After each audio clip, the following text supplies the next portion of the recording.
Hi and Assalamu alaikum everyone. This is Afreen Athar. As part of series of my sessions or lectures on early childhood development and informed parenting, there are certain key family care practices that will be helpful for parents, teachers, and child care professionals to determine the importance of early childhood development practices. So, one of the practices that I will be sharing today is spousal communication. What is spousal communication? It's basically a gateway behavior that helps partners understand each other's needs physically and mentally. If partners are able to share what their needs are, maybe it can be physical needs or emotional or mental needs, so it will create a very strong bond or communication between them that as a result will create a harmonious relationship within the family and will be helpful for the better development of child emotionally, mentally, physically and cognitively. It also ensures loving and healthy environment, and it is also very important for better child's health, growth and development and positive discipline. That's an ongoing process.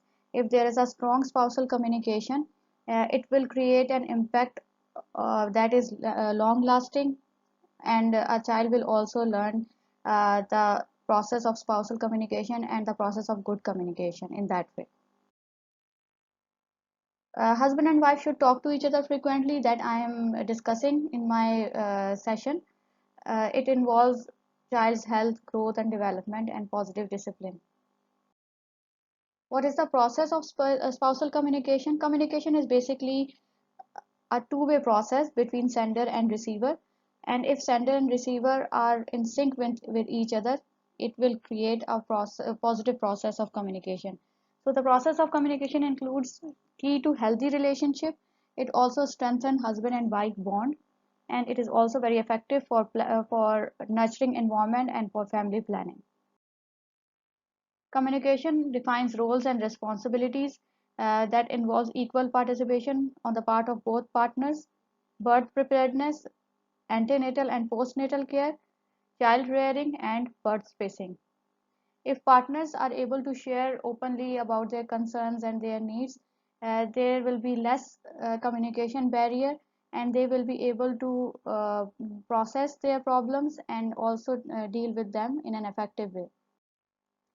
And during birth or during conception, if partners share their concerns and their views openly, it will impact them as well as their child. When a mother conceive a baby, it the emotional and physical health of a mother highly impact the livelihood of a child's well-being as a whole. So birth preparedness and antenatal and postnatal care both are interrelated in a sense that antenatal care basically is a care mother receives during pregnancy, and just after pregnancy is a postnatal care. So if a husband and wife bond is very strong and they discuss each and everything before the birth of a baby and after the birth of the baby, it will create a very harmonious relationship between them, and as a result it will create a very positive impact on the child. It also have a very positive impact on child rearing. If a child is a second born or a third born, the older babies or older children will also determine the importance of good or positive communication, and it will enhance their understanding of communication process. And birth spacing is very important thing that needs to be discussed between partners. There must be at least 3 years birth spacing between two children, because it has a very good impact on mother's emotional and physical health. She will be able to raise her child and give her proper time. Her physical health will be improved during that tenure, and her relationship with our child will become more strengthened, and father will also be able to bear the needs and requirements, particularly on a financial level at a financial level. What are the issues related to communication gap and what are the reasons behind it? One of the most important reason is lack of awareness. Partners don't know, or people don't, unfortunately we do not have an idea about the importance of communication, and there is a lack of awareness about importance of role of father in child rearing. So lack of awareness is one of the major barrier or a gap in a effective or positive communication process. There are certain cultural norms attached to it, that mothers are also only responsible for good child rearing, but both father and mother are important in that process.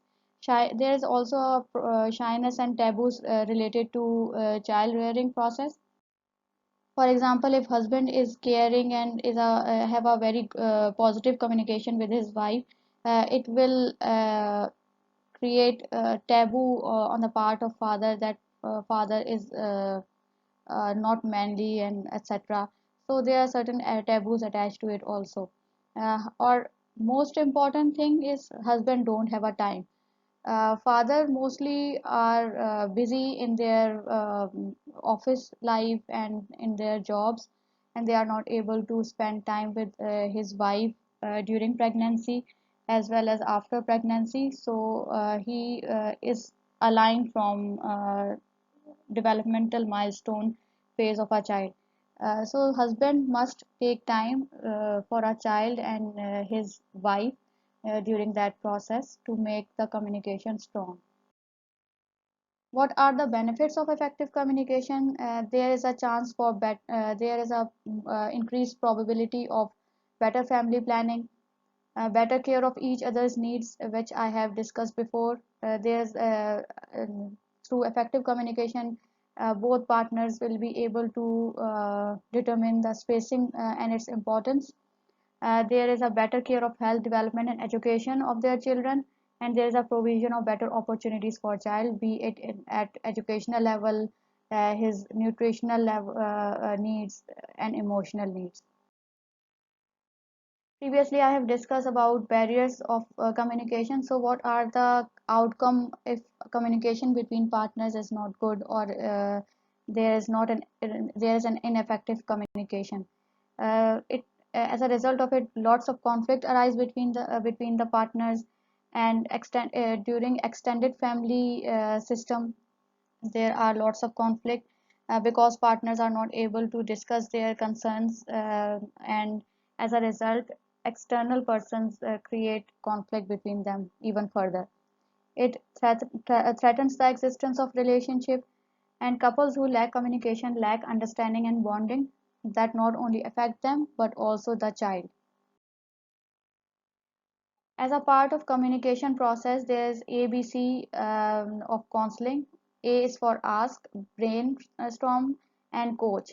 So, if you are working as frontline educator or child care professional for early childhood development practices with parents, teachers, or anyone who is involved in child rearing, you should first ask about the importance of communication between husband and wife and stable family environment, and ask the mother how often she talks to her husband. This is very important question that needs to be asked in order to move towards step 2 of brainstorming, and you must listen attentively.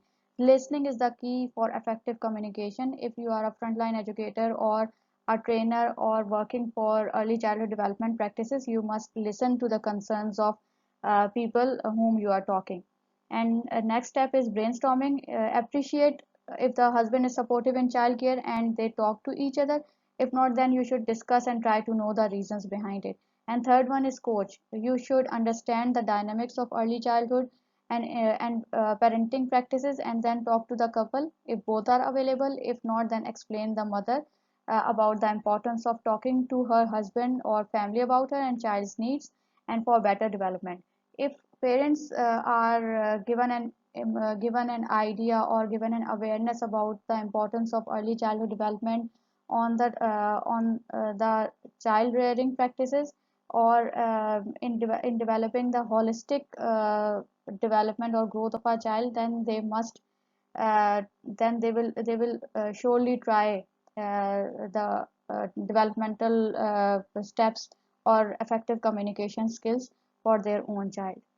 For more information, I will be sharing other practices also. Stay tuned with us. Thank you.